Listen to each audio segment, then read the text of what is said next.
ಕೃಷ್ಣಾಯ ವಾಸುದೇವಾಯ ಹರಯೇ ಪರಮಾತ್ಮನೆ ಪ್ರಣತ ಕ್ಲೇಶನಾಶಾಯ ಗೋವಿಂದಾಯ ನಮೋ ನಮಃ. ಕೃಷ್ಣನ ಕಥೆಗಳನ್ನ ಕೇಳಿದ್ರೆ ಎಲ್ಲ ಸಂಕಷ್ಟಗಳ ಪರಿಹಾರ ಆಗ್ತದೆ.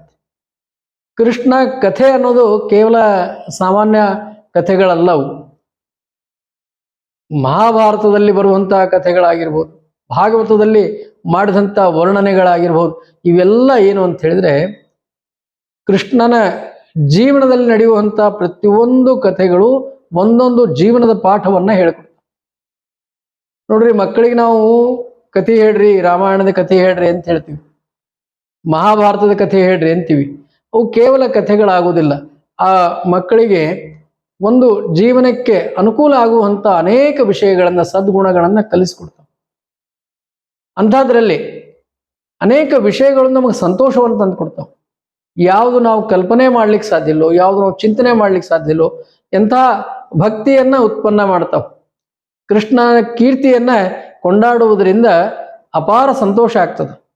ಅಂತಹ ಸಂತೋಷವನ್ನು ಕೊಡುವಂತಹ ಜಗತ್ತಿನಲ್ಲಿ ಮತ್ತೊಂದು ಯಾವುದಾದ್ರೂ ಇದ್ರೆ ಅದು ಭಾಗವತ, ಕೃಷ್ಣ ಕಥಾ. ಅದರಲ್ಲಿರುವಂತಹ ಸಂತೋಷ ಬೇರೆ ಯಾವುದರಲ್ಲೂ ಇಲ್ಲ ಅಂಥೇಳಿ ಅನೇಕ ಮುನಿಗಳು, ಋಷಿಗಳು ವರ್ಣನ ಮಾಡಿದ್ದಾರೆ. ಅಂಥ ಕಥೆಗಳಲ್ಲಿ ನಾವು ಕೆಲವೊಂದು ವಿಷಯನ ನಾವು ಇವತ್ತು ಚಿಂತನೆ ಮಾಡ್ತಾ ಇದ್ದೀವಿ. ನೋಡ್ರಿ, ಸಾಮಾನ್ಯ ಎಲ್ಲರೂ ಹೇಳ್ತಿರ್ತಾರೆ, ನಾವು ಹಿಂಗೆ ಇರಬೇಕು, ನಾವು ಈ ಥರ ಇರಬೇಕು. ಧೂರ್ತರಾಗಿರ್ತಕ್ಕವ್ರನ್ನ ಹೇಳ್ತಾರೆ, ನಾ ಹಿಂಗೆ ಇರವ. ಧೂರ್ತ ಆದಂಥವ ಏನು ಹೇಳ್ತಾನಂದ್ರೆ, ನಾ ಹಿಂಗೆ ಇರ್ತೀನಿ, ನನ್ನ ಸ್ವಭಾವದಾಗ ಬದಲಾಗುವುದಿಲ್ಲ.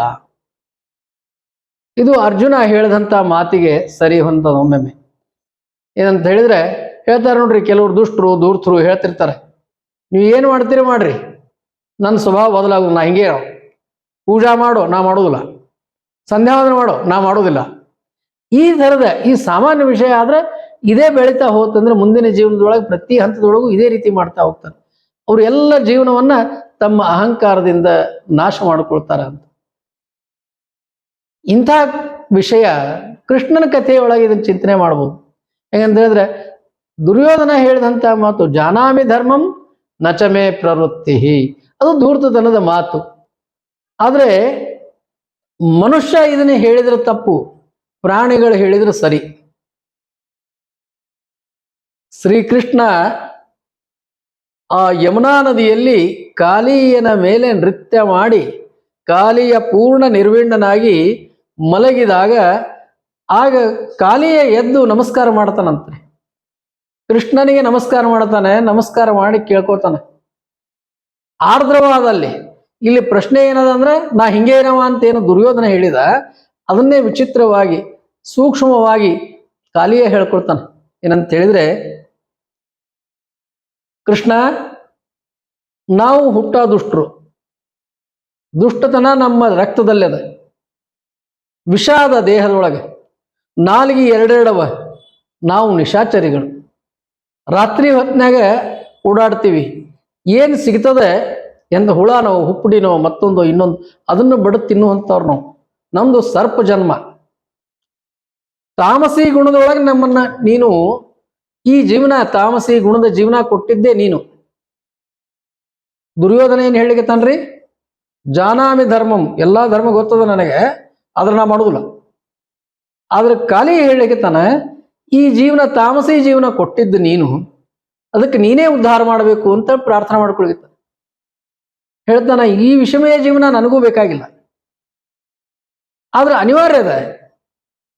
ಜನ್ಮನೇ ಅದು ಆದ್ಮೇಲೆ ನನ್ನ ಸ್ವಭಾವ ಬದಲು ಹೆಂಗಾಗ್ಲಿಕ್ಕೆ ಸಾಧ್ಯದ ಅಂಥೇಳಿ ಆ ಕಾಲಿಯ ಪ್ರಶ್ನೆ ಮಾಡ್ತಾನ, ಕೇಳ್ಕೊತಾನ. ನಾವು ಹುಟ್ಟ ದುಷ್ಟರು, ನಾವು ಎರಡು ನಾಲಿಗೆಯವರು, ನಾವು ಕಪ್ಪು ದೇಹದವರು, ಸರಿಯಾಗಿ ಓಡಾಡುವಂಥವ್ರು, ಭೂಮಿಯಲ್ಲಿ ಕಳ್ಳರಾಗಿ ಇರುವಂಥವ್ರು, ಯಾರ ಕಣ್ಣಿಗೂ ಬೀಳದೆ ಇರುವಂಥವ್ರು, ಇಂಥ ಜೀವನ ನಮ್ದು ಅಂತ ಹೇಳ್ತಾನೆ. ಅವಾಗ ಶ್ರೀಕೃಷ್ಣ ಆತನಿಗೆ ಅನುಗ್ರಹ ಮಾಡ್ತಾನೆ. ಈ ಕಾಲಿಯನ ಕಥೆಯನ್ನ ನಾವು ಮುಂದೆ ಸ್ವಲ್ಪ ಹೊತ್ತಿನಲ್ಲಿ ನೋಡೋಣ. ಏನಾಗ್ತದ್ರಿ ಅಂತ ಹೇಳಿದ್ರೆ, ಕಾಲಿಯನ ಕಥೆಯಲ್ಲಿ ಆರಂಭ ಆಗುವುದು ಗಿಳೇಂದ್ರ ಕೂಡ ಹೇಳ್ತಾರೆ.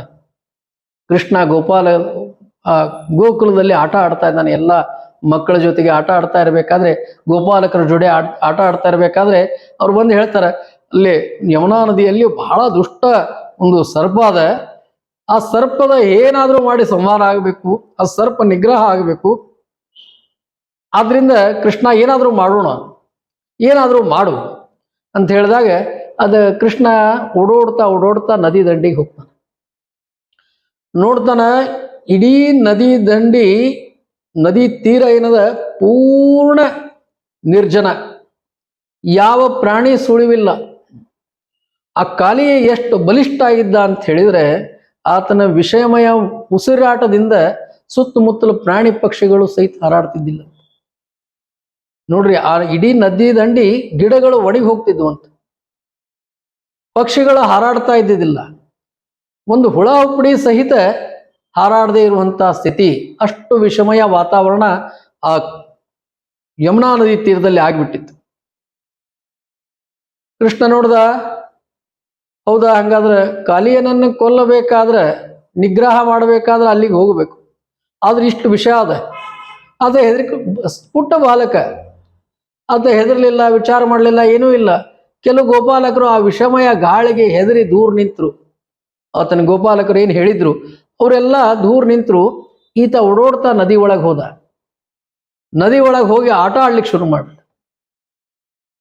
ನೀರಿನೊಳಗೆ ಆಟ ಆಡ್ಲಿಕ್ಕೆ ಎತ್ತಾನ, ಈಜು ಹಾಕ್ಲಿಕ್ಕೆ ಎತ್ತಾನ, ಸ್ನಾನ ಮಾಡ್ಲಿಕ್ಕೆ ಎತ್ತಾನ, ಜಿಗದಾಡ್ಲಿಕ್ಕೆ ಎತ್ತಾನ.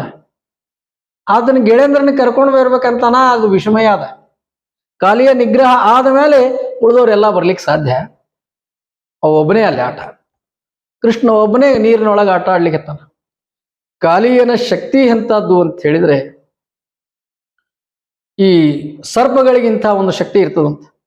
ಆದ್ರೆ ಕಾಲಿಯನಿಗೆ ಆತನೂ ಸಹಿತ ಲೀಲೆಯಲ್ಲಿ ಒಬ್ಬ, ಭಗವಂತನ ಲೀಲೆಯಲ್ಲಿ ಒಬ್ಬ ಆಗಿದ್ರಿಂದ, ಸರ್ಪ ಕುಲದಲ್ಲಿ ಜನಿಸಿದ್ರಿಂದ, ಕದ್ರುವಿನ ಮಗನಾಗಿ ಹುಟ್ಟಿದ್ರಿಂದ ಆತನಿಗೂ ವಿಶೇಷ ಶಕ್ತಿಗಳು ಆತನ ಹತ್ರ ಇದ್ವು. ನೋಡ್ರಿ, ಹಾವಿಗೆ ಕಿವಿ ಇಲ್ಲ ಅಂತ ಹೇಳ್ತಾರೆ. ಆತ ಕಣ್ಣಿನಿಂದ ಕೇಳುವಂತ ಶಕ್ತಿ ಇತ್ತಂತ ಆತನಿಗೆ, ಭಾಗವತ ಹೇಳ್ತದೆ.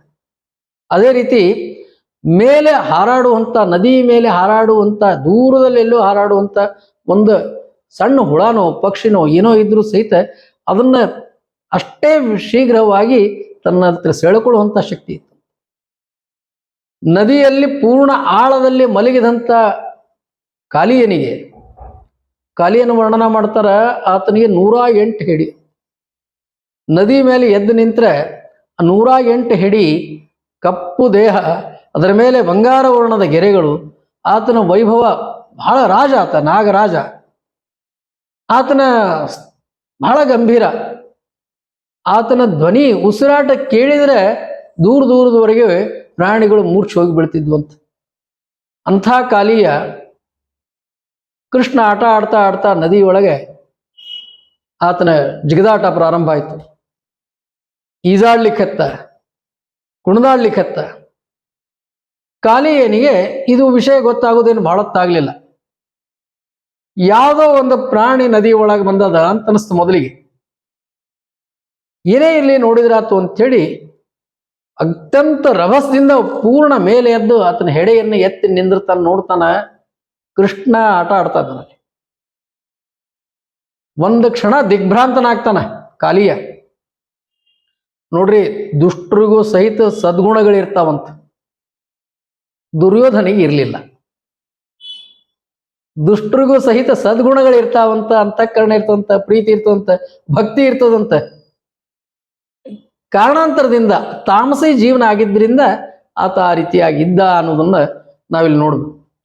ಕಾಲಿಯ ಎದ್ದು ಒಮ್ಮಲ್ಗೆ ತಕ್ಷಣ ಎದ್ದು ಹೆಡೆಗೆತ್ತಿ ನಿಂತಾಗ ಪರ್ವತದಷ್ಟು ಎತ್ತರ ಆತನ ಹೆಡೆಗಳು ಸುತ್ತಲೂ ಆತನ ಆವರಿಸಿವೆ.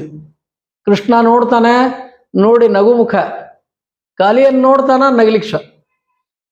ಅತ್ಯಂತ ಸುಂದರ ಮುಖ. ನೀರಿನೊಳಗೆ 8, 5, 6 ವರ್ಷದ ಬಾಲಕ ಏನೋ ಇರಬಹುದು. ಮಾಸ ಅತ್ಯಂತ ಜ್ಯೇಷ್ಠ ಆಷಾಢ ಮಾಸಗಳು, ಗ್ರೀಷ್ಮ ಋತುವಿನ ಕಾಲ, ಬ್ಯಾಸಿಗೆ ದಿನ ಅಂತ ಹೇಳ್ತೀವಲ್ಲ, ಬ್ಯಾಸಿಗೆ ದಿನ ಇತ್ತು. ಅಂಥದ್ರೊಳಗೆ ಈ ಹೆಡೆಗೆತ್ತಿ ನಿಂತಂತ ಹಾವು ಕೃಷ್ಣ ನೀರಿನಿಂದ ಎದ್ದು ನೋಡಿದ್ರೆ ಗುಂಗುರು ಹುಲ್ಲಿಂದ ನೀರು ಸುರಿತಾ ಇದೆ. ಆತನ ತಿಲಕ, ಆತನ ಕಿರೀಟ, ಆತನ ಆಭರಣಗಳು, ಆ ತಾಯಿ ಹಾಕಿದಂಥ ನವಿಲಿನ ಗರಿ, ಈತನ ಕೃಷ್ಣ ವರ್ಣದ, ಶ್ಯಾಮಲ ವರ್ಣದ ಕೃಷ್ಣ ಕಮಲದಂಥ ಕಣ್ಣುಗಳು, ಅವನ್ನೆಲ್ಲ ನೋಡಿ ಕಾಲಿಯ ದಿಗ್ಭ್ರಾಂತನಾದ. ಒಂದು ಕ್ಷಣ ವಿಚಾರ ಸಹಿತ ಮಾಡಲಿಲ್ಲ. ಕೃಷ್ಣನ್ನೇ ನೋಡ್ಕೊಂಡು ನಿಂದಿರ್ತಾನೆ. ಏನು ಮಾಡಬೇಕು ಅಂತ ಗೊತ್ತಾಗ್ಲಿಲ್ಲ. ಹೊಳ್ಳಿ ಕೃಷ್ಣನ್ ನೋಡ್ತಾನ. ದೃಷ್ಟಿ ಬದಲಿಸ್ಲಿಕ್ಕೆ ಆಗೋಲ್ತ ಆತನಿಗೆ. ಕೃಷ್ಣನ್ ನೋಡಿ ನೋಡಿ ನೋಡಿ ನೋಡಿ ಆನಂದ ಆಗ್ತದೆ. ಎಂಥ ಕೃಷ್ಣ ಆಯ್ತ, ಈತ ಸಾಮಾನ್ಯ ಅಲ್ಲ.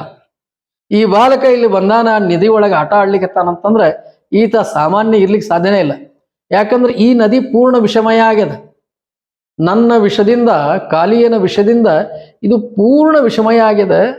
ಇಲ್ಲಿ ಒಂದು ಹುಳ ಹುಪ್ಪಡಿ ಬದುಕ್ಲಿಕ್ಕೆ ಸಾಧ್ಯ ಇಲ್ಲ. ಅಂತದ್ರೊಳಗೆ ಈ ಒಂದು ಬಾಲಕ ಬಂದು ಆಟ ಆಡ್ತಾ ಇದ್ದಾನಂದ್ರೆ ಸಾಮಾನ್ಯ ಹೆಂಗಿರ್ಲಿಕ್ಕೆ ಸಾಧ್ಯ?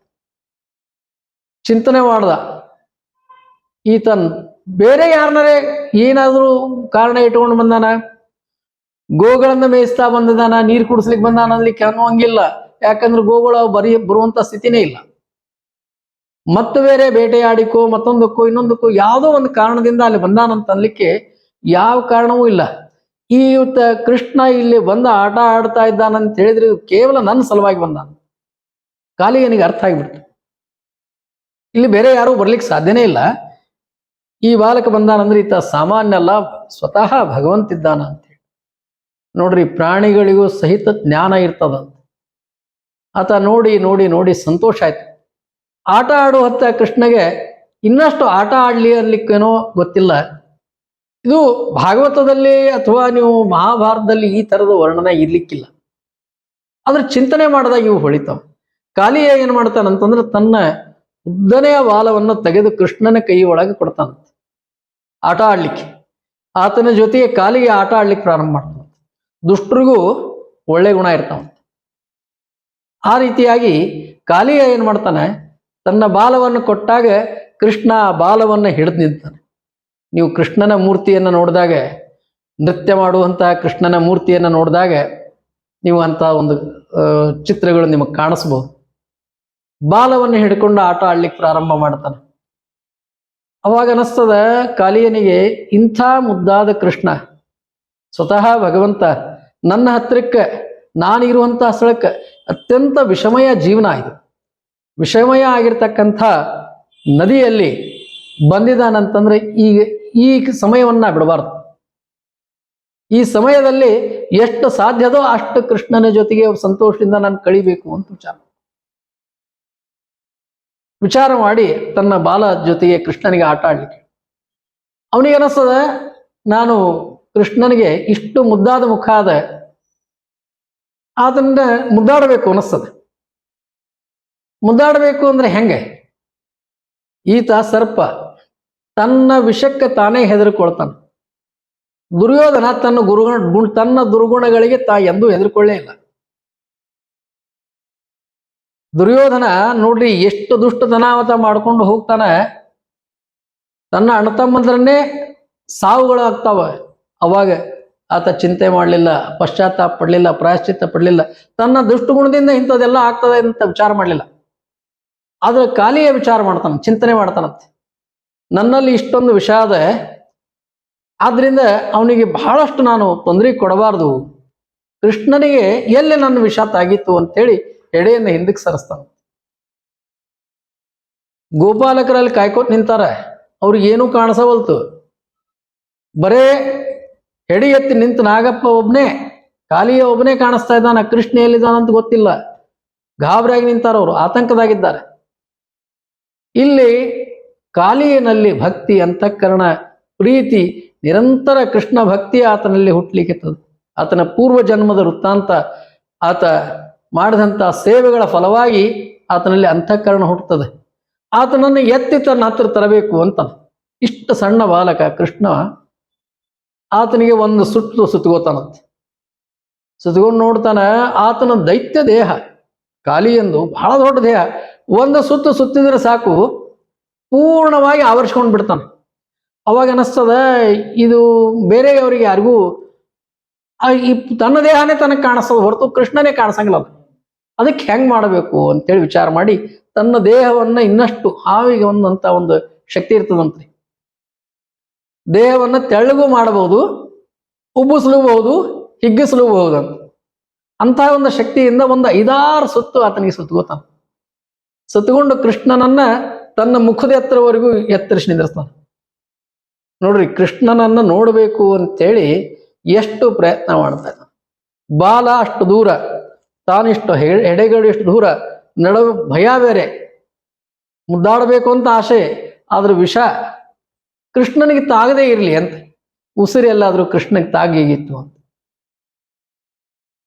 ಅಂತ ಭಕ್ತಿ ಕಾಲಿಯನಲ್ಲಿತ್ತು, ದುರ್ಯೋಧನಲ್ಲಿ ಇದು ಕಾಣ್ಬರ್ಲಿಲ್ಲ.